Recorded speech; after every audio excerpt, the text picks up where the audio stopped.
नमस्कार मैत्रिणींनो, ज्योत्स्ना रेसिपीमध्ये आपले खूप खूप मनापासून स्वागत आहे।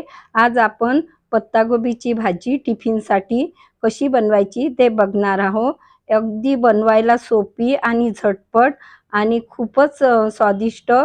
खरंच या पद्धतीने तुम्ही नक्की बनवून बघा। खूपच सोपी बनवायला आणि चविष्ट अशी।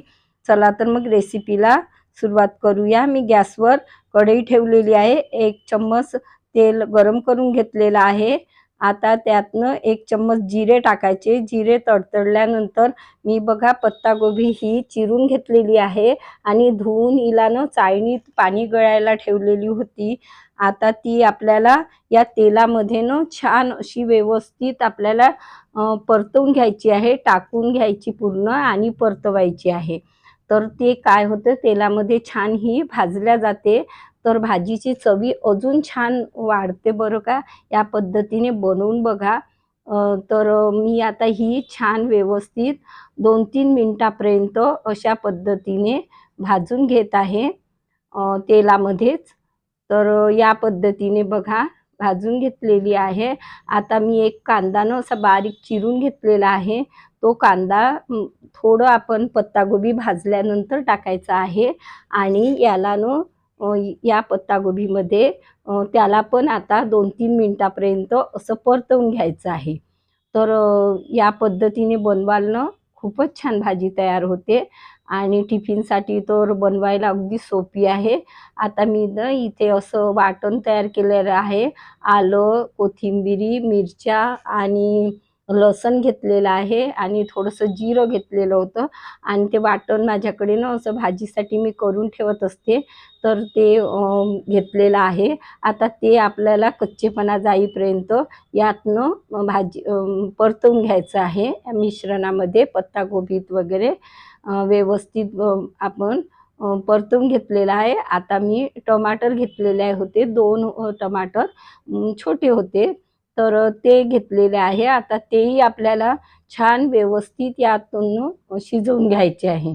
या पद्धतीने झाकून मी 2-3 मिनिटापर्यंत बघा असंच शिजवून घेतलं आहे, पाणी न घालता। या पद्धतीने बनवाल तर खरंच भाजी खूप छान बनत असते बघा। तर आता अजून याला छान परतवून घेते। आता ही छान भाजल्या गेलेली आहे तेलामध्ये। तर आता इथे मसाले घेतलेले आहे। मी 1.5 चम्मच तिखट घेतलेला आहे, जिरा पावडर घेतलेला आहे अर्धा चम्मच, धने पावडर घेतला आहे 1 चम्मच आणि गरम मसाला अर्धा चम्मच, हळद घेतलेली आहे अर्धा चम्मच, चवीपुरतं मीठ घेतलेलं आहे। आता हे मसाले आपल्याला पूर्ण या मिश्रणात टाकून घ्यायचं आहे आणि मसाले छान यात परतवून घ्यायचे आहे। म्हणजे बघा भाजी अशी मस्त चविष्ट तयार होते। आणि आता आपल्याला हे छान परतवून मिक्स करून घ्यायचं आहे आणि या पद्धतीने बनवायची असेल तुम्हाला तर म्हणजे पाणी न घालता बघा ही वाफेवरच छान शिजवून घ्यायची आहे। आता मी यात पाणी नाही टाकलेलं आहे, टमाटरचं मिठाचं वगैरे पाणी सुटतं त्यातच छान ही पत्तागोबी झाकून शिजवलेली आहे बघा। आता मी ही झाकून शिजवली आणि त्यानंतर बघूया बघा किती छान तयार झालेली आहे आपली।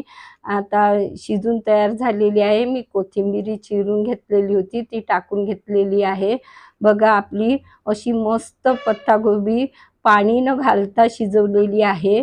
तर कशी वाटली तुम्हाला माझी पद्धत? नक्की ट्राय करा आणि कमेंट्स करून कळवा। पुन्हा भेटू नवीन व्हिडिओसोबत। तोपर्यंत मस्त राहा, खुश राहा, आनंदी राहा, हेल्दी राहा आणि नवीन नवीन पदार्थ बनवून खात राहा। धन्यवाद।